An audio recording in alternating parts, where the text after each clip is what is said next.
Welcome to Main Event Pong presents Books and Booze with Banshee and Dees.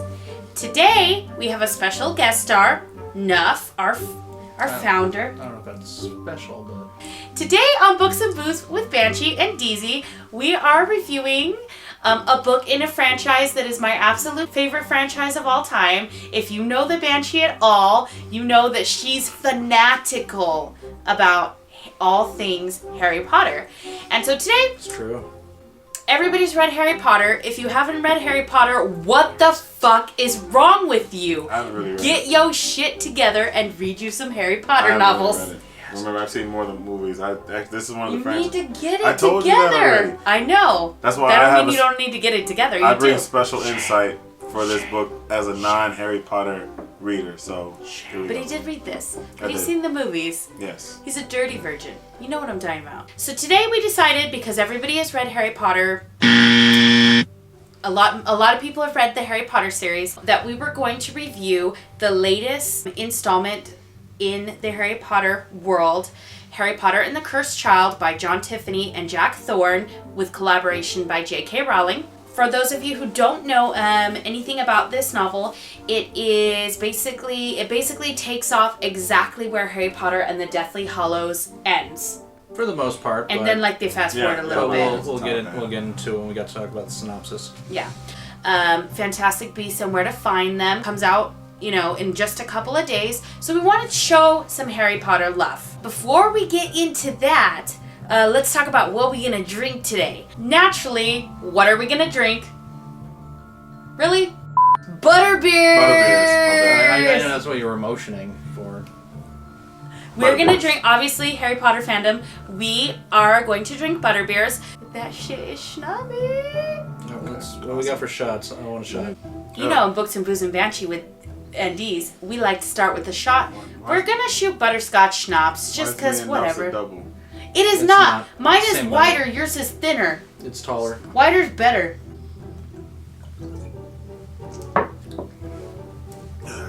That's the fastest shot I ever took. Are we gonna do straw? You wanna do some straw? I ain't doing no straw. I'll watch him I am gonna do destroy his liver first. a delicious taste of this refreshing and delicious butterbeer.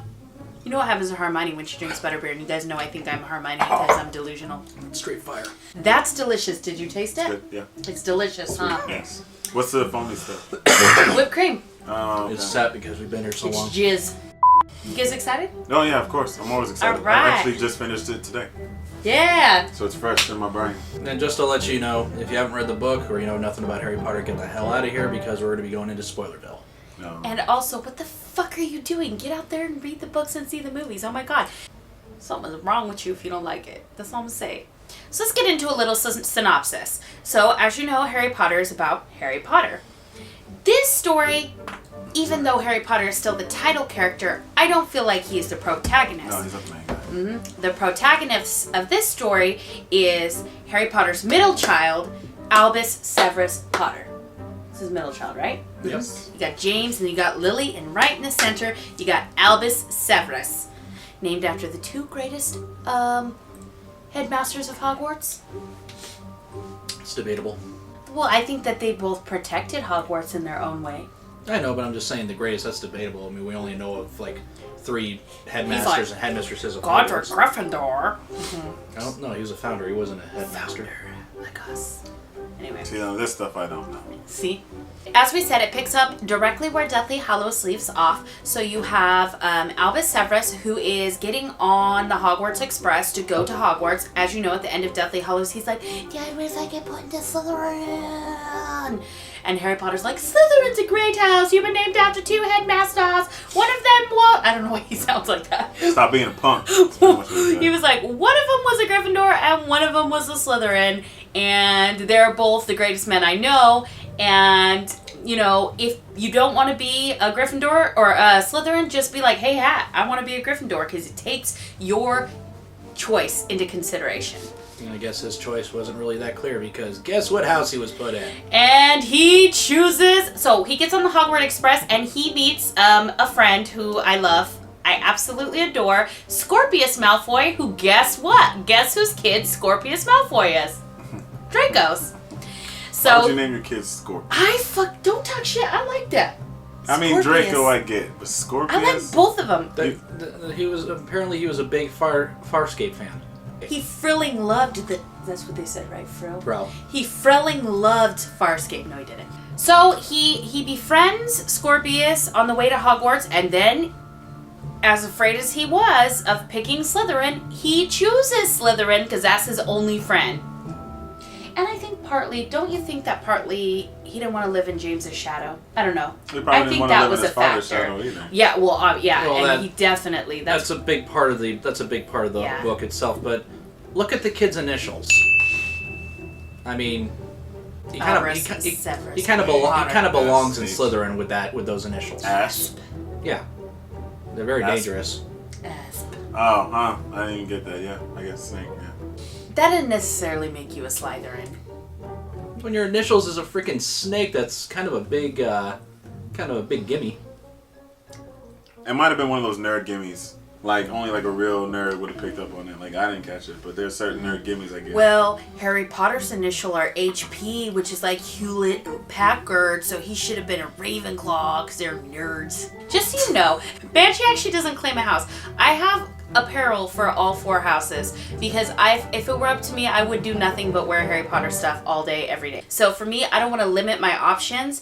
I am the Sorting Hat. I am a Hogwarts fan, if you would say. Now, yes, I am wearing Gryffindor robes, but that's because I cosplay Hermione, because I got the hair for it. So, just so you know, I don't claim a house. Anymore. So, Albus befriends Scorpius, and for some reason, this makes him more angsty. So this is pretty much all we see of first year, right? They meet and he gets sorted into Slytherin. Well, one of the things, I mean, granted, I'll come out and say it right now, I don't put this in with the rest of the books.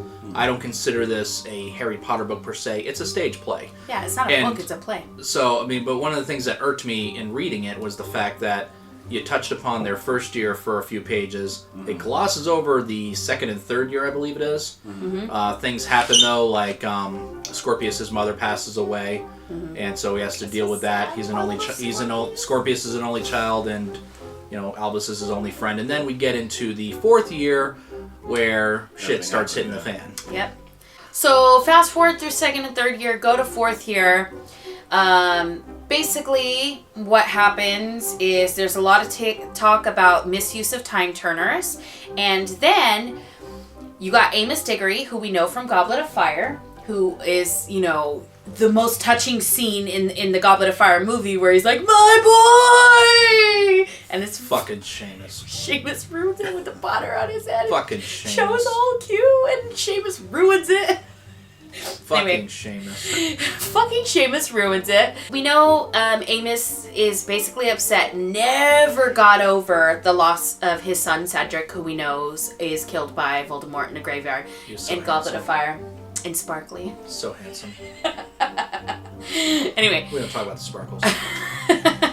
Albus overhears a conversation where Amos is basically reaming Harry for like, look, you could have done something. You could do something now. Rumor has it there's time turners or whatever.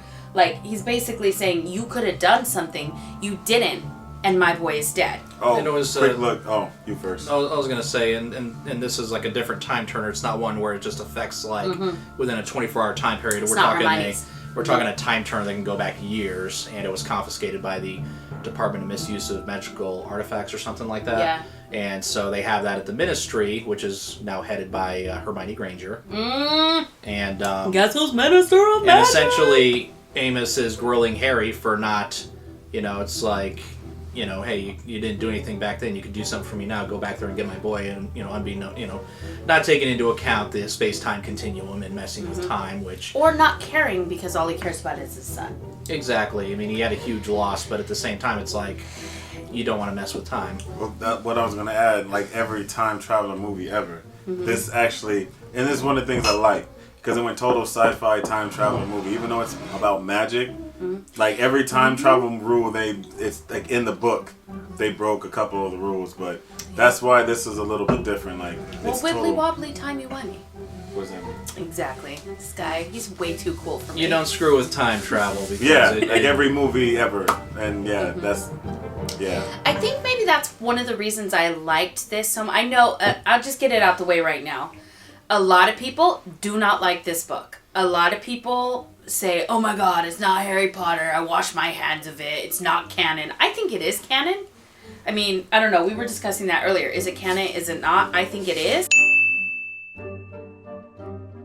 You know, Harry gets a lot of flack from Albus about, yeah, you know what? Amos is making a lot of sense. He's sad. His son was killed unjustly. And kind of just like he even says, kill the spare. Like, forget you. I don't need you. You're not important to me. Like, well, when you're not Harry Potter, I mean, who the fuck are you? He's just like, he kills him. His death is completely meaningless. And it's like, Albus, as a child, as like a 14-year-old kid at this point, is like, you know what? Yeah, he makes sense, Dad. Why won't you help him? And there's a little bit of, not a little bit. There's a lot of resentment towards Harry because he lives in his shadow. And he, I think, does believe he's doing the right thing in trying to help Amos. And B, he believes... And he's trying to defy his father. Well, it's a little bit of teenage rebellion. Well, there's also he's trying to be like his father too. Yep, that too. Well, there's also the fact. I mean, it also that scene also introduces. Albus is eavesdropping and introduces another character, Delphi, however you pronounce it, who is Amos Diggory's caretaker. And so-called niece. Yeah, and so-called niece, exactly. Yeah. And she kind of, I don't know, she kind of comes along and is sort of the. Kind of like one of the people kind of eggs Albus into potentially doing this and kind of, make, in that little chirp in your ear there to kind of be like, that's not a bad idea. You can help out and blah, blah, blah, blah. And then begins the whole plot of, going back to what I consider the November 12th, 1955 of the story, which is the Triwizard Tournament. And essentially preventing Cedric from getting to the final task. Because apparently they pretty much determined that if Cedric did not win the Triwizard Tournament, he would not have been at the graveyard with Harry, and he would have lived. But then, of course, all sorts of...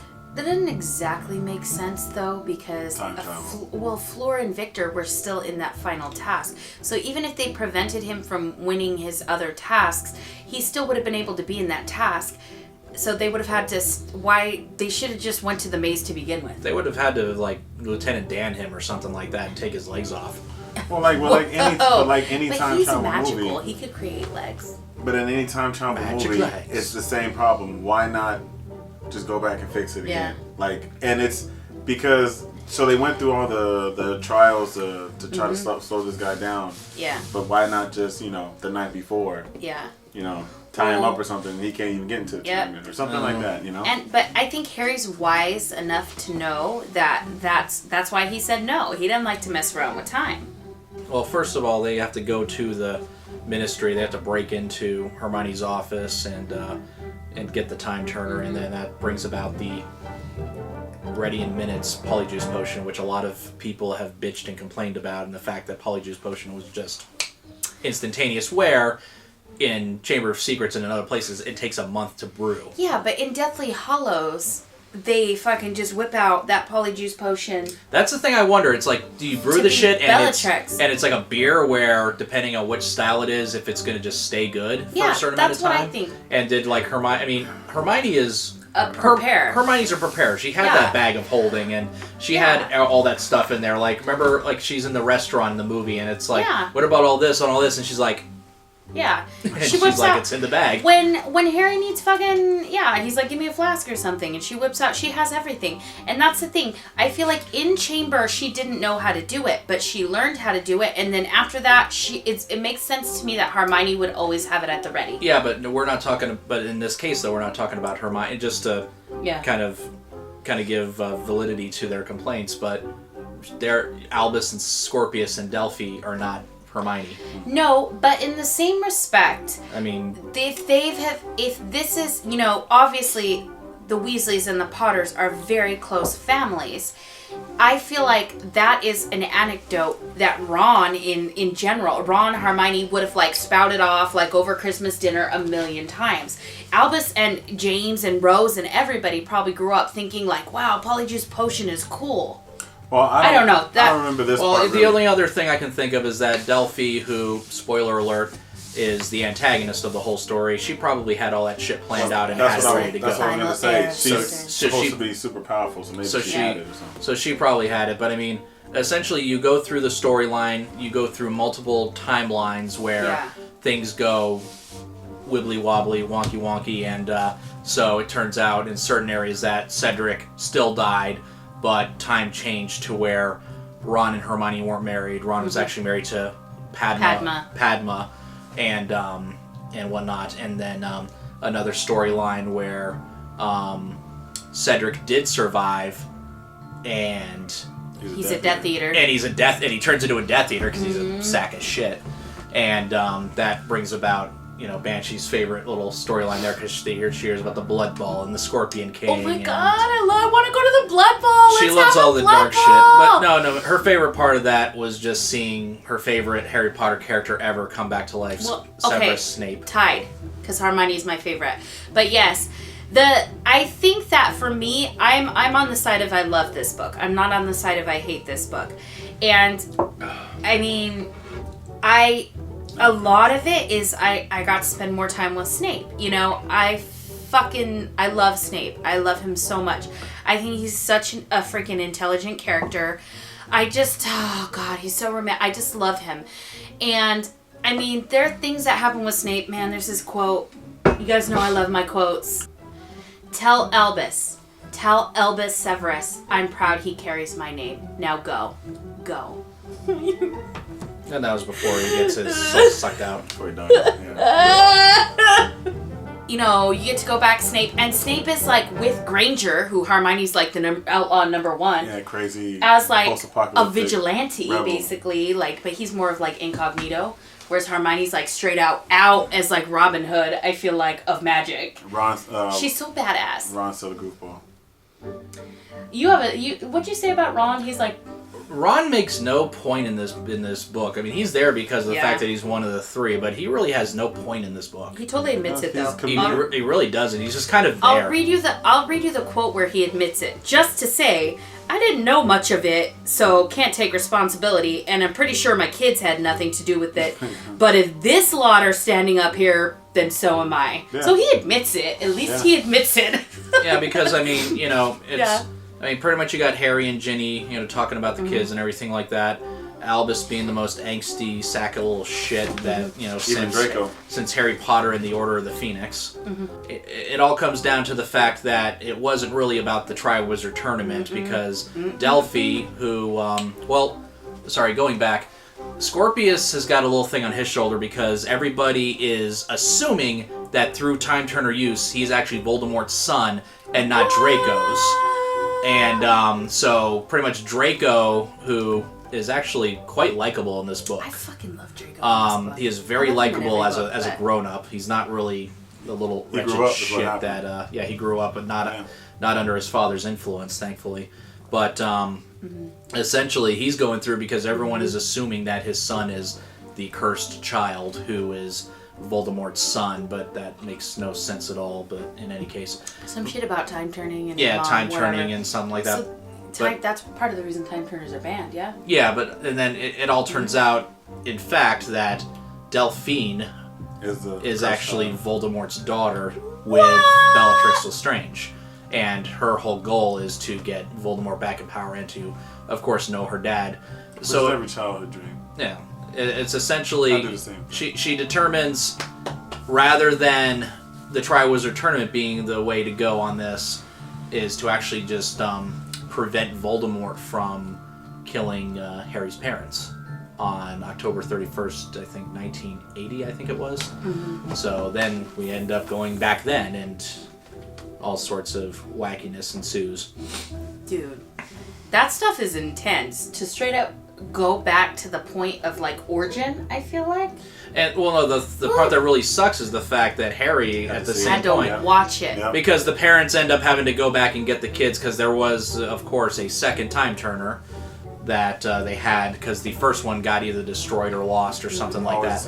There's always a second time turner. And this one's weird, like it'll only take you back for 10 minutes or something like that, right? No, it'll take you back, but it'll take you back for 5 minutes. But Oh, you yeah, can go back, something you can like go back that. far, but you can only be back there for 5 minutes. Whereas the new one had no limits. Supposedly. Yeah.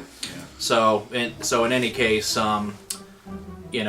Carrie takes another freshly found Polyjuice Potion, turns himself into Voldemort, tries to talk Delphine into not, into like, oh yeah, okay, I'm not gonna go kill them, I'm gonna go walk away. Why don't you come with me? That part I found very interesting because I feel like Harry spends the entirety of Harry Potter as a piece of Voldemort inside of him. So when he became Voldemort, I found that reminiscent. I don't know if that's the right word, but I felt like if anybody could do it, he could do it. You know what this made me realize is that, so I'm not a Harry Potter. It's not that I'm not a fan, I just haven't read it. But when he changes to Voldemort, and from what I pieced together, it'd be a really dope franchise if like Harry Potter took on the Voldemort role. Like all of a sudden, You know me, I'm all about that. There's probably fanfic about that. Like if he became the bad guy or something. Oh my god, spoiler alert. Well, Read The Iron Trial by Cassandra Clare and Holly Black if you like Harry Potter, but you want a guy with a completely different... You need to read that. Well, the whole thing that was really crushing is the fact that Harry's there. He can do something to save his parents, and he has to sit there while it happens. And he chose to, too. They asked him if he wanted to leave, but he was like, no, I'm going to He thought about it for a second, and I think his friends and his family pretty much told him, no, this has got to happen. I mean, your whole freaking story is bent on this moment. Yeah. Even though he's like, I've got the power to save my parents. Because it's World of Time Travel. Like, he saves his parents, he has no idea. And he has to sit there and listen to his parents die. Oh my god, that part is so emotional. Yeah, that's almost as emotional as being with Snape again. But in the end, though, I don't know, I forget, do they kill Delphi, or is she just... No, they just take a prisoner. And she's... Okay, so she goes to Azkaban. To Azkaban! So that means it's probably not the last time we see. I feel like I could see this story branching out so many different ways, but, I could also see something happen like... kind of like Fantastic Beasts, where it's in the same universe, same elements, where, magic is called the same thing, they want same magical creatures, yet completely different characters. I'm fine with that too, because the fantastical element and the whimsy of Harry Potter is what I love best about it. I mean, Well, we've got 4 more movies to go after this one that comes out this week. I can't wait, you guys have my tickets to Fantastic Beasts. Yep, I'm so excited. 4 other movies in that universe. Let's go favorite character first. We'll start with you, Nuff. Well, in terms of new characters introduced, easily the best character in the book was Scorpius. Yes. He was kind of like, I kind of saw him as a Ron character. I mean, granted, he was best friend to the main antagonist, who was a whiny little shit. But the thing is, it's like I liked him because he didn't act like a Malfoy, as what we know of Malfoy's Lucius and Draco in the original series. But you can honestly tell, it's both of his parents' influence as to how he turned out the way he is, because he is a true friend. I mean, he sticks with Albus. He really tries very hard to catch the eye of Rose Grainger-Weasley. I ship them so hard. But unfortunately, that doesn't happen. But that's the thing. I just think he's a little something there at the end. Oh, at the end. But that's after they have their own little adventure and also whatnot. ship him with Albus though. So whatever. But Rose is like uber popular in Hogwarts. she's like the hot shit there and whatnot. Yeah. But in any case, Scorpius is definitely my favorite new character in the book. For me, obviously, same thing. My favorite new character was Scorpius. I would like to have seen more of Rose. I just love Scorpius. He's got this flirty... He's really unique. He's not like any other character. He's like flirty and like charming and... no, it's alright. Come on. He's very... It's like the one time. Yeah. He's very... We're good. I just feel like he's so... tries to break...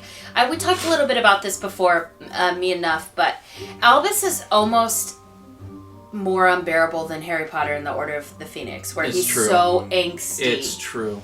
He's It's so, damn I true. mean, I read every Harry Potter book in like a day except for Order of the Phoenix because Harry was so angsty.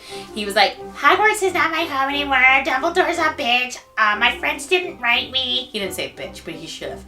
Dumbledore won't look at me. Angst, angst, angst. Cho cries every time I try to kiss her. Like, whatever. Like, he was just so angsty, and it was so hard to get through. And Albus reminded me so much of him in this book. And I feel like Scorpius, like, totally balanced that out. I feel like if he wasn't there making jokes, you know, being his homie, going along with whatever harebrained scheme he had, I feel like Albus would have been hard to take. And I'm not saying I don't get it. I'm not saying that they don't make him relatable and you don't sympathize with him because of all his shit. But, like, I just feel like Scorpius makes it more bearable. And he's just adorable, man. He's just, I love him. How about you, Deez? Alright, so I think first time on Booze and Beer history, it's the unanimous favorite character. Because Scorpius is my main man. He's cool. As far as, like, friends go, like, he's, you know, and Banshee will attest to this, that my favorite characters are always the friends. It's never the main character. The friends always, I feel like they're written just a little bit better. Like, you have to make your main character a little annoying, because that's why they're getting into trouble. They're a little annoying.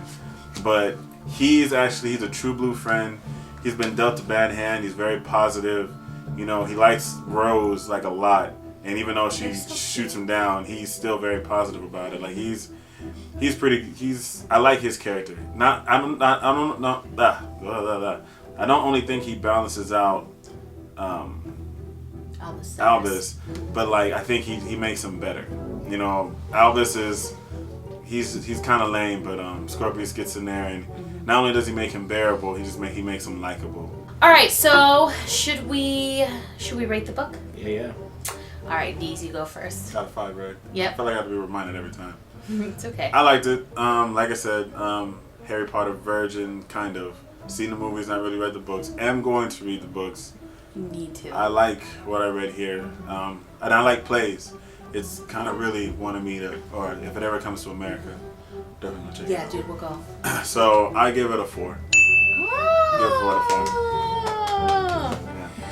Yeah. I give it a 4.5. I give it a 4.5 for sure. You know, there are a little bit of inconsistencies, whatever. I don't really give a I don't really care a lot about that stuff. You know, but I've watched a lot of Doctor Who, and I mean, they do it pretty well, but they have inconsistencies too. Everything does. Friggin' Terminator, Back to the Future, all of them do. If you know of a perfectly sequenced time travel story, put that stuff in the comments because I want to read it. So I give it a 4.5, you know. I think that it is, I enjoyed it. I could read it again and again, just like any Harry Potter novel. It doesn't feel exactly the same as Harry Potter to me, but it feels enough like it where I was fangirling to death when it came out. And I just, like I said, I love any reason to get back into my favorite fandom, and I got to see Snape again. I mean, that alone is worth a 4.5 to me. What say you, Nuff? Cynical. Cynic McCynicky. Here comes the pain. All right. Well, like I said at the beginning of the episode, Okay, I don't really consider this a. Here it comes. Jesus Christ. He's got the Elder Wand though, so. I don't really consider this a part of the book series because of the fact that it's written as a stage play. I'll consider the storyline canon, however. I wasn't really a fan of the fact that they glossed over the first 3 years of Albus and Scorpius's years. Granted, I knew it was needed for the story itself. I liked the time travel aspects of it, of course. Big fan of like the Back to the Future movies, Bill and Ted, all anything time travel related, really. But at the same time, though, I felt story-wise this was definitely the weakest out of all the Harry Potter stories, and so with that being said, I'd give this a 3.5. That's better than I thought I was gonna give it. Yeah. No, it's still a Harry Potter story. I still enjoyed it. It's like I just felt even it when was it's bad. It's still good. I just felt it was lacking. I mean, I put this one below Order of the what was it? Order of the Phoenix? Yeah, Order of the Phoenix. Order of the Phoenix is easily the weakest. Which I put down as which I think is the weakest, but I thought the movie adaptation being shorter than the book was actually better. I didn't mind the changes in the movie. It's still not my favorite movie of the franchise, but I didn't mind the series because, like I said, that book was hard to get through for me. Angst angst. Yeah, it's no Goblet of Fire or Azkaban or Half-Blood Prince or Deathly Hallows Part 2 where I could watch it like any day of the week, but it's not a bad movie at all.